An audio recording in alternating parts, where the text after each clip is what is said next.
우리가 맨 처음에 교회에 다닐 때 사람들이 이렇게 묻죠. 성경을 읽고 싶은데 무슨 성경을 읽어야 되죠? 그러면 요한복음을 읽으세요. 그래요. 그리고 이제 신앙생활을 오래 한 사람에게 성경을 좀 깊이 이해하려고 하면 무슨 성경을 읽어야죠? 그러면 또 요한복음을 읽어야 됩니다. 그러면 요한복음은 초신자들에게 이해되기 쉬운 성경이라는 말이 되고, 오래된 신자들에게는 정말 신앙의 깊이가 무엇인가를 이해하는데 요한복음이 큰 역할을 한다는 것이죠. 그렇다면 우리가 이 복음서에 대한 이해를 보면 마태, 마가, 누가를 공관복음이라, 그래서 예수 그리스도의 사역을 공통적인 관점에서 보고 기록한 책이라는 거죠. 근데 요한복음은 아무도 공관복음이라고 하지 않아요. 요한복음은 그냥 복음서, 사복음서라고 그렇게 말을 해요. 그러면 요한복음이 갖고 있는 특별한 것이 뭐냐? 그러면 요한복음은 예수님의 출생이나 예수님의 어린 시절이나 그 성장 과정에 있는 일들이 전혀 기록이 없어요. 그리고 이 요한복음을 사도 요한이 pat모섬의 유배시에 기록했다고 이렇게 전해지고 있는데, 어떻게 보면 사복음서 중에 맨 나중에 기록된 책이지만 성경을 만약에 배열한다 그러면, 저 같은 경우에 만약에 성경을 배열한다 그러면 마태복음보다 요한복음을 더 앞에 놓고 싶어요. 그 이유가 뭐냐? 예수 그리스도의 그 로고스라고 하는 것은 우리식으로 말하면 말씀이라고 그렇게 해석이 됐는데, 이것은 사실 1세기 헬라 철학에서는 로고스라는 말은 제1원인자라는 거예요. 다른 말로 하면 만물의 근본이 로고스라고 그렇게 이해했던 거죠. 물론 이 요한복음이 무슨 철학을 말하려고 했던 것도 아니고, 철학자들에게 이 구원의 복음을 전하려고 했던 것은 더더욱이 아닙니다. 그렇지만 이 요한복음을 통해서 사도 요한이 우리에게 말하려고 했던 것은 예수 그리스도가 누구신가? 예수 그리스도는 창조 후에 2000년 전에 오신 구원자가 아니다, 이 말이에요. 물론 그분이 구원자이시지만 이미 예수 그리스도는 창조 이전의 모든 창조에 관여하시고, 창조된 모든 것이 예수 그리스도가 없이는 하나도 창조물이 예수 그리스도 위에서 지어진 것이 없다. 그래서 창조의 근본이 되시는 바로 그 주인이신 예수 그리스도가 로고스다. 그러면 여기서 로고스라고 하는 말을 좀 더 이해를 시키기 위해서 해석을 하자면 이런 식이 됩니다. 로고스는 하나님과 함께 계셨고 창조의 과정에 모두 관여하는데, 로고스이신 예수 그리스도가 창조 이전에는 어떤 형태로 계셨느냐? 우리의 머릿속에 사상으로 자리 잡고 있었다. 근데 그 사상이 표현되면 언어가 되겠죠. 그리고 그 사상이 표현되고 실제화되면 그것이 곧 행동이 되겠죠. 말하자면 로고스라고 하는 예수 그리스도의 이 근본이 말씀이셨고, 말씀이 창조에 관여하셨고, 그 말씀이 육신을 입고 이 땅에 오셨다. 놀랍게도 예수 그리스도는 알파와 오메가가 되신다 그래요. 알파와 오메가가 된다는 말은 우리가 시간 이전의 시간과 시간 이후의 시간을 다 커버하는 거예요. 그리고 예수 그리스도는 선제해 계신다. 즉 모든 만물보다 앞서 계셨고 모든 만물을 통치하시며 만물이 다 그에게 속해 있다. 쉽게 이해될 수도 있지만 쉽게 이해되지 않는 그런 내용입니다. 1세기 헬라 철학에서는 세상의 궁극적 요소 중에 하나인 그 제1원인의 근본이 누구냐? 로고스라고 봤던 거예요. 우리가 고대 철학을 보면 원인을 여러 가지로 봤습니다. 어떤 사람은 탈레스 같은 사람은 물로 봤잖아요. 물이 모든 것의 시작이다. 어떤 사람은 또 불의 기원론을 말하는 사람도 있어요. 근데 이런 것들은 다 부분적인 거예요. 예수 그리스도만이 온전히 모든 만물의 창조주시며 그 안에만 생명이 있고 그 안에만 구원의 빛이 있었다. 어떤 것에게도 없었던. 그래서 우리가 이 사복음서를 보면 다 아시는 얘기지만 우리가 복습하는 의미로 마태는 예수 그리스도를 아브라함과 다윗의 세계라고 하는 이 세계 속에 하나님의 언약의 구원자로 묘사가 되는 거죠. 그래서 유대인의 왕으로 나신 이를 소개합니다. 마가는 예수 그리스도를 종으로 묘사해요. 이 땅에 오셔서 자기 목숨을 많은 사람들의 대속물로 주려고 하고 섬김을 받으려 온 것이 아니라 많은 사람을 섬기러 왔노라 라고 말을 해요. 그래서 마가복음 9장 45절이 마가복음의 핵심 구절이죠. 반면에 누가는 예수 그리스도를 항상 인자라고 표현해요. 그래서 다니엘서에도 보면 인자 같은 이가 나타나서 그 불 속에 들어가 있는 사드락과 메삭과 아벳느고를 보호해주는 그런 분으로 묘사를 해요. 그러면서 동시에 예수 그리스도는 The Son of Man, 다른 말로 하면 사람의 아들, 그 사람의 아들, 유일한 인자, 그것이 바로 예수 그리스도다. 그런데 요한은 왜 예수 그리스도를 태초에 말씀이 계셨다, 그 말씀이 곧 하나님과 함께 계셨는데 그 말씀이 곧 하나님이셨다, 로고스이신 예수 그리스도를 하나님과 동등됨으로 전혀 영광과 권능에서 차이가 조금도 없다, 그렇게 성경은 묘사를 하고 있습니다. 그러면서 우리가 여기서 놓치지 말아야 할 부분이 있다면 예수 그리스도를 믿게 하려고 많은 사람이 붓을 들고 예수 그리스도에 대해서 글을 썼다는 거예요. 그러면 마태는 예수 그리스도를 유대인의 왕으로 나시고 우리의 구원의 만왕의 통치자이신 왕으로 묘사를 했고, 마가는 이 땅에 자기 몸을 대속물로 주려고 온 종으로 묘사를 했고, 누가는 인자로 오신 그 인간적인 예수님의 고뇌하는 모습, 고통하는 모습을 아주 실증적으로 드러내요. 그래서 그 아담으로부터 기원되는 예수 그리스도의 족보를 들고 나와요. 그런데 요한만큼은 유일하게 이런 출생이나 성장 과정에 대해서 생략한 채 바로 예수 그리스도는 창조의 근원이시다 이렇게 말해요.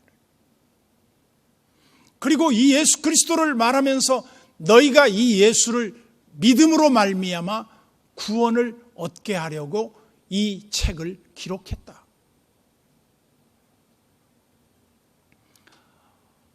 오늘 본문 1절을 보시죠. 태초에 말씀이 계시니라. 이 말씀이 하나님과 함께 계셨으니 이 말씀은 곧 하나님이시니라.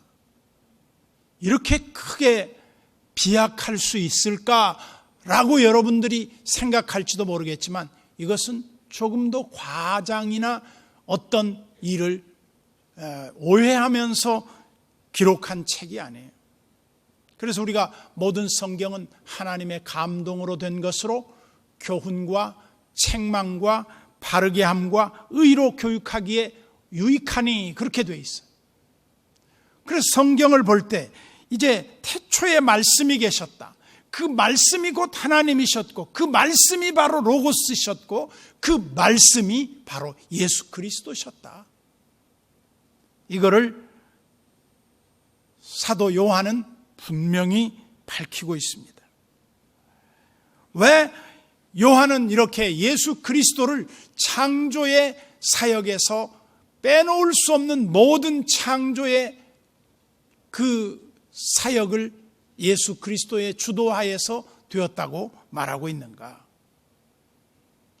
그래서 하나님이 하나님으로 계시면서 그 하나님이 자신을 나타내시는 방법 가운데 하나가 말씀이죠.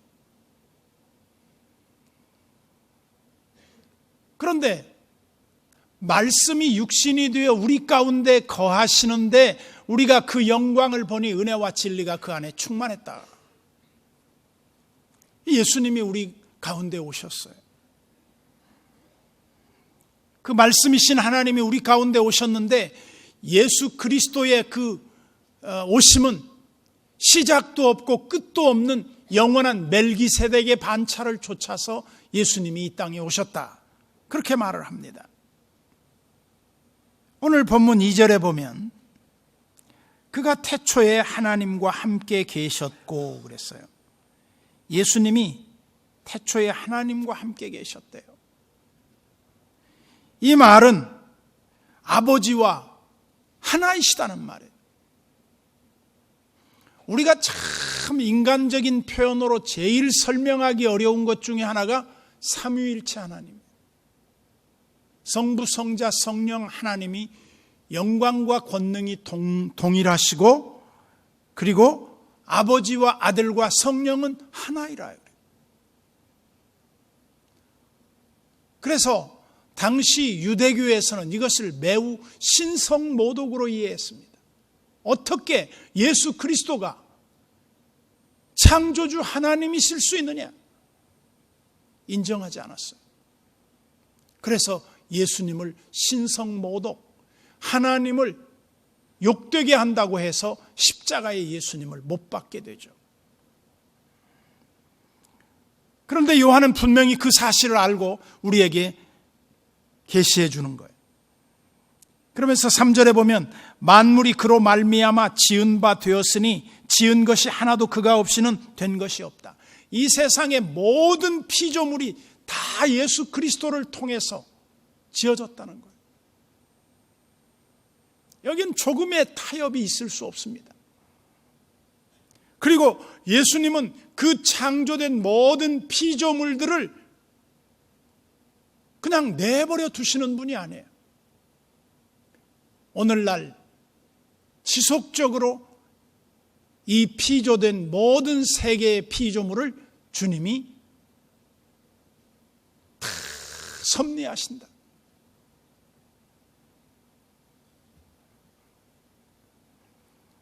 그런데 4절에 보면 그 안에 생명이 있었으니 이 생명은 사람들의 빛이라. 예수 그리스도 안에 생명이 있었는데 그 생명은 빛이라는 거예요. 이 빛은 구원의 빛이고 생명의 빛이에요. 그래서 예수님이 자신을 표현할 때 이 요한복음에서만큼은 에고에이미라고 하는 표현을 많이 썼어요. 그 에고에이미의 뜻이 뭐냐면 헬라어로 보면 에고, 나라는 말이죠. 에이미, 무엇이다. 그런 표현이에요. 나는 선한 목자다. 나는 포도나무의 그 포도나무이다. 나는 길이요 진리요 생명이다. 예수님이 생명이에요. 예수님이 진리예요. 예수님이 바로 그 길이에요. 그래서 그 안에 생명이 있었고 생명은 사람들의 빛이었는데 이 빛으로 오신 예수 그리스도는 우리에게 어떤 은혜와 구원을 베푸시기 위해서 오셨는가? 인간은 하나님을 배반하고 죄를 범함으로 말미암아 영원한 형벌을 받게 됐습니다. 그것을 우리는 사망이라 그렇게 말합니다. 사망에서 벗어날 길이 없어요. 다른 말로 하면 우리 인간이 건강검진을 받았는데 도저히 치료받을 수 없는 불치의 병이 판명이 났어요. 죽음을 기다려야 돼요. 그런데 어떤 의학 박사가 신약을 하나 개발했어요. 신비의 명약을 개발했는데 바로 그 불치의 병은 그 약만 먹으면 다 낫는 거예요. 말하자면 예수 그리스도께서 병들고 죽어있는 이 세상에 오심은 그 병들고 죽어가는 자들을 살리기 위해서 오셨는데 조건이 하나 있어요. 그 빛을 받아야 돼요. 그 빛을 받는다는 말은 예수 그리스도를 믿는다는 말이고 예수 그리스도를 모신다는 말, 영접한다는 말. 그래서 믿는다는 말, 모신다는 말, 영접한다는 말은 다 동의어예요. 예수 그리스도를 믿음으로 말미암아 우리는 구원을 얻었나니 이것이 너희에게서 난 것이 아니요 하나님의 선물이라. 행위에서 난 것이 아니니 이는 누구든지 자랑치 못하게 하려 함이라. 예수 그리스도가 구원의 길을 이루어 놓으시고 우리에게 조건을 딱 내걸었어요. 그게 뭐냐? 믿는 자는 누구든지 영생함을 받아요. 뿐만 아니라 예수 그리스도를 믿는 자는 누구든지 부끄러움을 당치 않아요. 그러면서 예수님이 우리에게 예수 그리스도를 믿을 뿐만 아니라 예수 그리스도를 영접하고 그분을 따르는 것이다. 이제 우리가 약의 비유를 들었습니다만 신비의 명약이 발견이 됐어요. 아파 죽어가면서도 사람들이 해야 할 일이 있어요.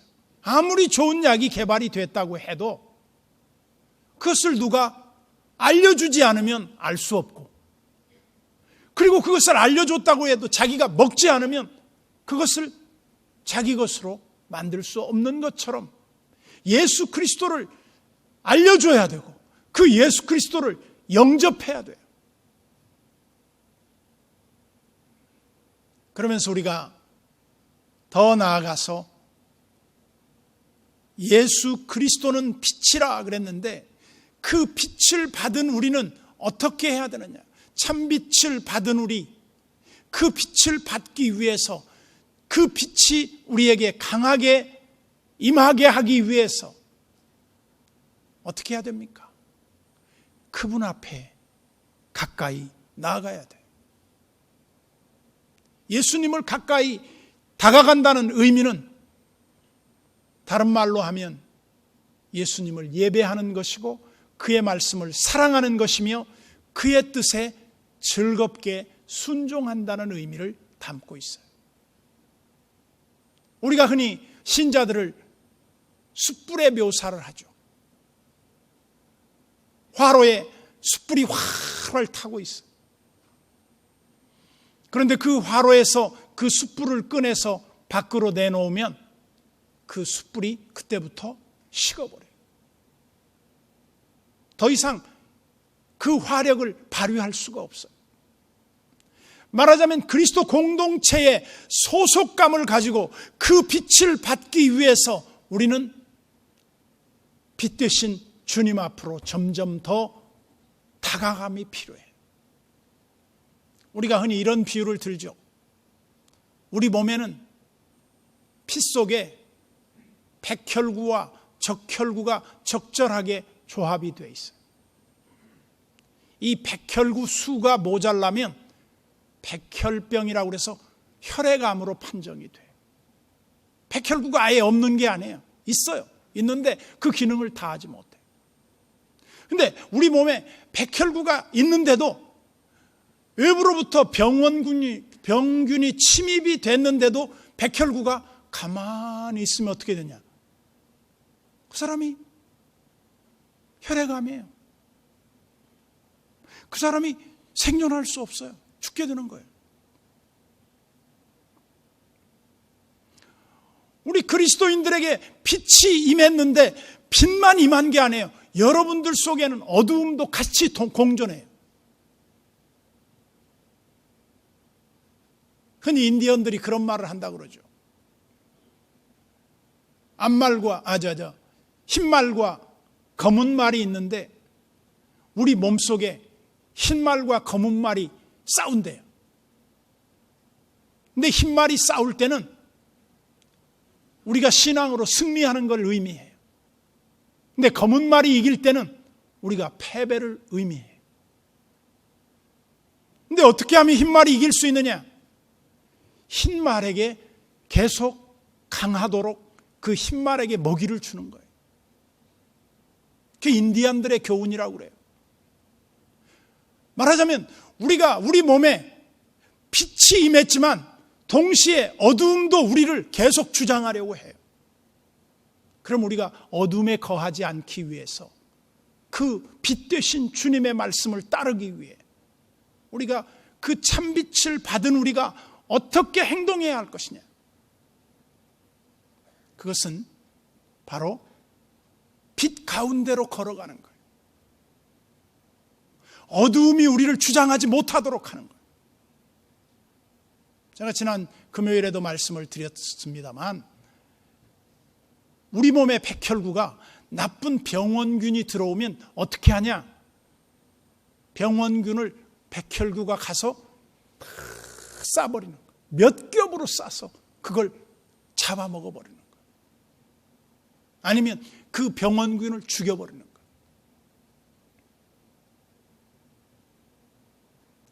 우리가 암 환자들도 계시지만 암이 왜 생기느냐? 우리 몸에 그 저항력이 떨어지고 우리 몸의 기능이 이상이 생겨서 암이 생길 수가 있고 지금 정확히 규명되진 않았지만 충격이나 분노나 심한 그 고통에 시달릴 때 암에 노출될 확률이 훨씬 더 높다는 거예요. 그런데 암은 유일하게 생기지 않는 우리 몸의 구조에 딱 하나가 있어요. 절대로 암이 안 걸리는 부분이 하나 있는데 그건 심장이에요. 심장암이 걸린 사람은 아직까지 창조 이후에 한 명도 없어요. 그 이유가 뭐냐?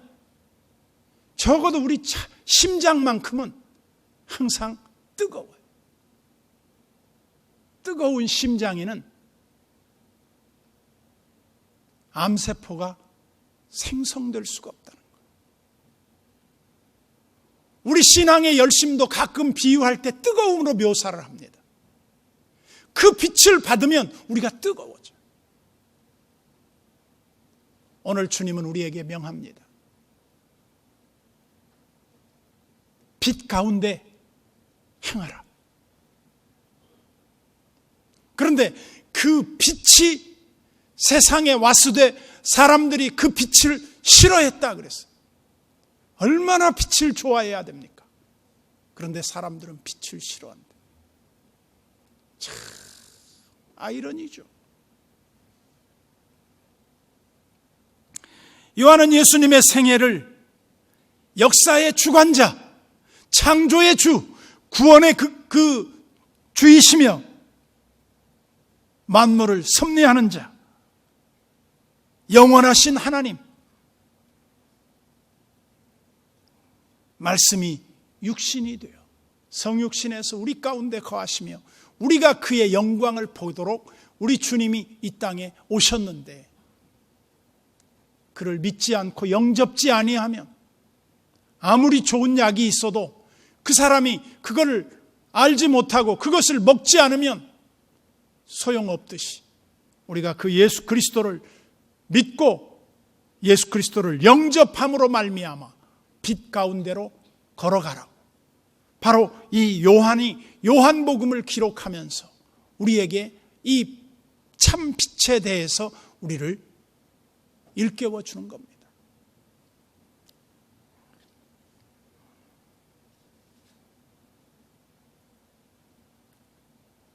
영혼의 진정으로 필요한 것은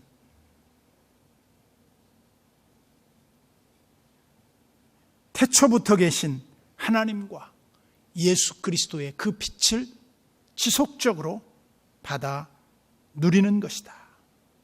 주님의 구원의 빛이 여러분들 앞에 더 강렬하게 나타나서 그 빛의 기능이 충실하게 역할을 할 수 있도록 여러분 스스로가 그 빛을 사모하고 영접하고 그 빛을 더 쪼이기 위해서 다가감이 있는 그런 신앙생활을 지속할 수 있기를 바랍니다.